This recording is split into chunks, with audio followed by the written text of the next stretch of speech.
I guess today quick update lang tayo dito kay Hamster Combat, yung mga pre-market price, ano na yung mga naging updates dito, as well as yung pinaka-listing dates, no. So marami nagtatanong about listing dates, so check natin guys dito sa video natin today. Pero bago tayo dito mag-start, kung hindi nyo pa na-like itong video na to, please like this video first, subscribe yung YouTube channel natin, turn all the bell icon para ma-notify kayo dito sa mga updates natin na ginagawa sa ating YouTube channel guys.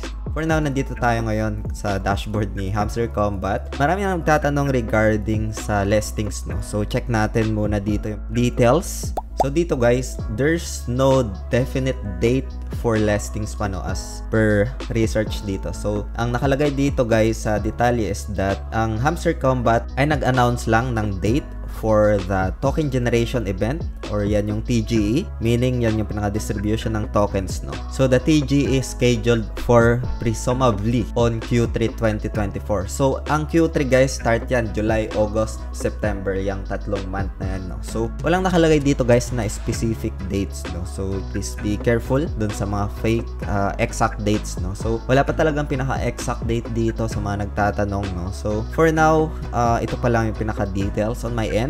Please let me know if meron pa kayong mga alam. Feel free to comment lang sa comment section ng video na ito. So ito yung recent updates, or ito yung nakita ko na data, no, as of the moment regarding dito kay Hamster Combat. So next one guys is that yung pre-market, no. So binigyan natin ng mga updates yung pre-market. Nag-start yan 0.5, tapos 37 cents, tapos I think naging 31 cents guys, no. So for now, check natin kung magkano na yung pinaka-presyo ngayon sa pre-market, no. So check natin dito guys, no. Itong official link ng application na ito, lalagay ko na lang sa description ng video na ito para mapuntahan nyo, and para na rin makaiwas sa mga phishing links online, no. So pwede nyo puntahan ito. Mamaya din guys, magbibigay ako ng example nung bot na automated na siya, automatic siya nagkakaroon ng buy and sell for Natcoin, no. So check natin yun maya. Ayan, so as per checking dito guys, 27 cents na lang, no. Ito na lang, no. Ayan, pwede natin i-check dito yung markets tab dito. Ayan. Tapos yung trend niya ito, no. So one day nagkaroon siya doon ng pagtaas ng presyo, nag almost 34 cents. Pero sa 7 days, ito, makikita natin yung pag-decline ng presyo nitong si Hamster Combat sa pre-market, no. So tingnan natin kung ano yung mga potential na mangyari dito, ano yung next price if ever man i-open sa market. Pero for now, still on its speculation pa lang din ito, no. So na-unlock na rin natin yung daily cipher tas daily combo.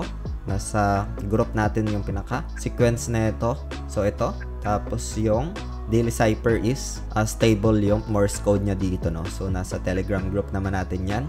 Official links nasa description ng video na ito. So close na natin to, and then balik muna tayo dito. Magbibigay lang ako dito guys ng other updates, especially Natcoin. Meron ako ditong automated na. So punta lang ako dito sa home tab dito, tapos punta lang ako dito sa my more, and then dito sa trading, ayan, hanapin ko lang dito yung bots. Ayan, nandito tayo sa dashboard, punta tayo dito sa my bots. Meron ako ditong pinaka bots for Natcoin guys, no. As per observation, meron tayo dito pinaka profits, total profit natin 39 USDT. Gamit lang natin dito 88 USDT, no.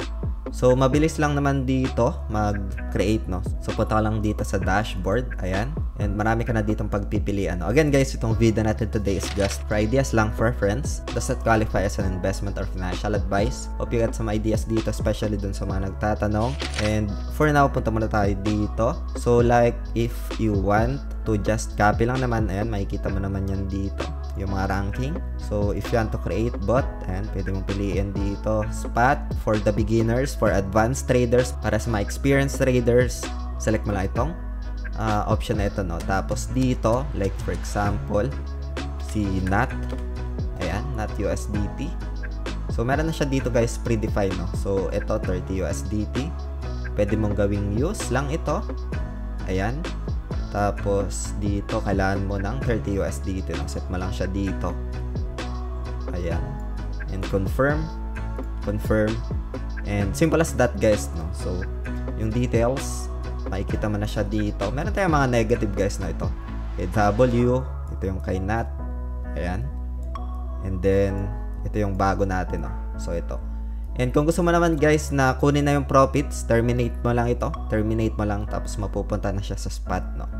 So, ganun lang. If gusto mong balikan ito, for example, kaka-open mo lang ulit ng application mo, punta ka lang ulit dito sa home, tapos more, and then dito sa trading, and then bots, no?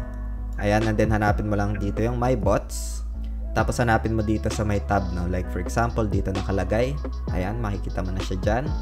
For example, sa spot, ayan, so dito mo siya makikita, no? So, simple as that, guys, for these trading bots updates. And kung meron kayo mga questions, feel free to ask lang dito sa comment section ng video na ito. That's it for today, guys. Maraming salamat ulit sa panunood. Ingat tayong lahat. Peace out. Bye for now.